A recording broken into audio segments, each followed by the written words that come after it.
जब भी हम एक प्रेपोजिशन लिखते हैं तो उस प्रेपोजिशन के बाद में हमेशा उसका ऑब्जेक्ट लिखा जाता है। यानी कि अगर कभी ऐसा हो मेरे दोस्त कि एक नाउन आया, वही समझने का प्रयत्न करना, फिर उसके बाद में एक प्रेपोजिशन आया, करेक्ट बात है, एक नाउन आया, फिर उसके बाद में एक प्रेपोजिशन आया, और फिर एक और नाउन उसके लिए आ गया। ये नाउन 1 था, ये नाउन 2 है। अब आप आसानी से ये कहोगे ना कि ये जो प्रेपोजिशन है सर, इस प्रेपोजिशन को क्या चाहिए, ऑब्जेक्ट। तो ये वाला नाउन तो ऑब्जेक्ट बन गया।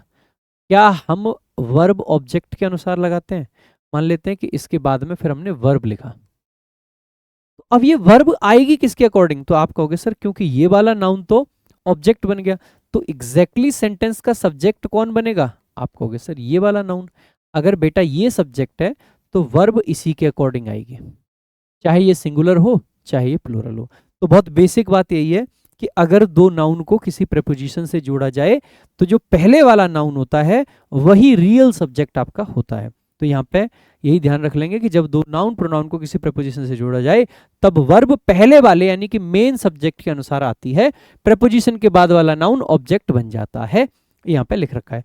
कौन से प्रेपोजिशन है जो एग्जाम में खूब पूछे जाते हैं? एक तो ये देखो एज वेल एज है, कायदे से ये आप लॉजिकली समझोगे तो ये एक प्रेपोजिशन नहीं होता है, लेकिन यहाँ पे इसको बस आप याद रख लेना कि ये ऐसे ही बिहेव करता है, ठीक है। लॉजिकली प्रेपोजिशन नहीं है, लेकिन आप यहाँ पे याद रख सकते हैं कि जब एज वेल एज से दो सब्जेक्ट को जोड़ा जाए तो वर्ब पहले वाले सब्जेक्ट के अनुसार आती है। लाइक एक प्रेपोजिशन है, अनलाइक प्रेपोजिशन है, बट प्रेपोजिशन के तरीके से काम कर जाता है। वैसे तो बट जनरली कंजंक्शन होता है, लेकिन बट आपका प्रेपोजिशन भी काम कर जाता है। जब बट का मतलब होता है को छोड़कर, को छोड़कर के लिए दो तीन प्रेपोजिशन आते हैं। सबसे पहले तो आता है आपका एक्सेप्ट, एक्सेप्ट का ही एक दूसरा वेरिएंट है एक्सेप्टिंग, और उसका ही एक और वेरिएंट है एक्सेप्ट फॉर, और उसका ही एक और वेरिएंट होता है बट। तो ये सेम होते हैं, और एक इसी सेंस में आता है अपार्ट फ्रॉम, जिसका मतलब होता है को छोड़कर, के अलावा। Besides, excluding, including, except, and not भी एग्जैक्ट प्रेपोजिशन नहीं होता है, लेकिन यहाँ पे वैसे ही काम कर रहा है जैसे एज वेल एज करता है। अलोंग विथ हो गया, टुगेदर विथ हो गया, इन कंपनी ऑफ हो गया, अकंपनीड बाई हो गया, और विथ हो गया। ये सब प्रेपोजिशंस हैं, और इनके बाद वाला जो शब्द है वो सब्जेक्ट नहीं बनेगा, इससे पहले वाला बनेगा। जैसे the teacher along with preposition जिसका ऑब्जेक्ट है द स्टूडेंट्स, तो सब्जेक्ट क्या बनेगा? टीचर। और टीचर सिंगुलर है तो इसके हिसाब से वॉज आपका एकदम करेक्ट है। आ जाइए कुछ एग्जांपल्स देख लेते हैं। The PM along with the ministers have reached the meeting place. जैसे देखेंगे सब्जेक्ट है द पीएम, अलोंग विथ एक प्रेपोजिशन है जिसका ऑब्जेक्ट है द मिनिस्टर्स, तो पीएम के अनुसार हैव का नहीं किसका यूज करेंगे? हैज का। ऐसे ही Rohit and not his parents, आप कहोगे सर एंड नॉट से दो चीजें जुड़ी गई हैं तो सब्जेक्ट रियल कौन सा है? पहले वाला रियल है, तो आर का नहीं इज का प्रयोग करेंगे। ऐसे ही आपने देखा the teacher as well as his colleagues, colleagues यानी कि सहकर्मी। अब जैसे देखोगे पहले वाला शब्द कौन सा है? आप कहोगे सर टीचर, जो कि क्या है? सिंगुलर है, तो वर्क का नहीं किसका यूज करेंगे? वॉच का। आगे आपने देखा कि Ravi together with his friends, together with preposition है, ये इसका ऑब्जेक्ट है, तो रवि आपका रियल सब्जेक्ट है, तो रवि के हिसाब से आर का नहीं किसका प्रयोग करेंगे? इसका। आप में से कुछ बच्चों को ऐसा भी लग सकता है कि सर हम सेंटेंसेस को ना ब्रेक नहीं कर पाते, कैसे ब्रेक करें? बेसिक्स ऑफ इंग्लिश 2.0 की वीडियो मैंने डाल रखी है यूट्यूब पे। अगर आप यूट्यूब पे जाते हैं, मैं आपको यहाँ पे एक बार दिखा देता हूँ। जब भी आप जाएंगे ना वाईटी, यूट्यूब ओपन करेंगे आप, ठीक है, तो यूट्यूब पे देखो परसेंटेज मेरी ही दिखा रहा है, देख रहे हो है? यूट्यूब पे अगर आप सर्च करेंगे बेसिकली बेसिक्स ऑफ इंग्लिश भाई प्रशांत सर, जब ये सर्च करोगे ना तो ये वाली वीडियो आ जाएगी आपके सामने।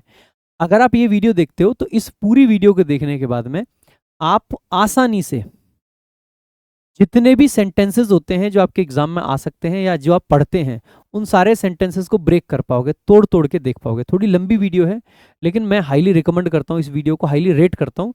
इंग्लिश का नाना करते करते 60% पूरा हिस्सा एक सिंगल वीडियो के अंदर कवर हो जाता है। जिस बच्चे को कभी ये लगता है ना कि मैं कभी इंग्लिश में कुछ नहीं सीख पाऊंगा, वो इस वीडियो को देख लेना, आपका भ्रम टूट जाएगा, आपको खुद लगेगा कि आप सीख सकते हैं। तो ये वीडियो मास्टरपीस वीडियो उन सब लोगों के लिए, ठीक है। तो बाकी भाई देखो परसेंटेज वगैरह अगर आपने नहीं देखी तो देख लेना अब तक, ठीक है। आ जाओ। तो अगर सेंटेंसेस ब्रेक करने में दिक्कत है तो वो आपके लिए मैंने एक तरीका बताया। देखो आगे बढ़ेंगे, क्वेश्चंस देख लेते हैं। प्रीवियस ईयर 2025 का क्वेश्चन है स्टेनो का, ठीक है। तो देखो द मैनेजर सब्जेक्ट है, टुगेदर विथ एक प्रेपोजिशन है जिसका ऑब्जेक्ट है द हिज स्टाफ, तो मैनेजर के हिसाब से वर्ब आएगी तो हैव का नहीं किसका प्रयोग होगा, हैज का प्रयोग होगा। भाई बहुत सिंपल है, कौन से पार्ट में एरर है, डी पार्ट में। अगला क्वेश्चन देख लेते हैं, he as well as his brothers, भैया एज वेल एज से जब दो सब्जेक्ट को जोड़ते हैं तो पहले वाले के अनुसार वर्ब आती है, तो ही के हिसाब से वॉज का प्रयोग करेंगे ना कि वर का। अगला क्वेश्चन देख लेते हैं, the PM along with the other ministers, along with एक प्रेपोजिशन है जिसका ऑब्जेक्ट ये है, तो रियल सब्जेक्ट सेंटेंस का कौन है, the PM prime minister. Prime minister एक होता है, एक होता है, इसका मतलब है हैव का नहीं किसका प्रयोग करेंगे, हैज का करेंगे, क्योंकि सिंगुलर वर्ब चाहिए, इसीलिए सी पार्ट में एरर है।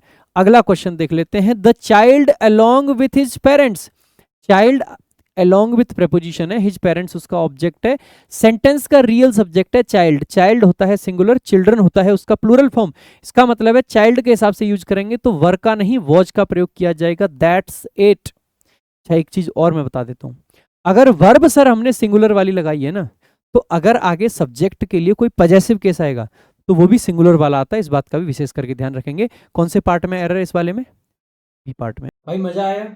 अगर आप चाहते हो कि आप सारे 101 रूल्स देखें तो आप देख सकते हैं प्रशांत सोलंकी इंग्लिश यूट्यूब चैनल पर जाकर, और अगर आप चाहते हैं कि सारे रूल्स को एड फ्री देखें साथ में टेस्ट लगा के प्रैक्टिस भी करें तो आप डाउनलोड कर सकते हैं टॉपर विजडम ऐप, क्योंकि वहां पर सब अवेलेबल है।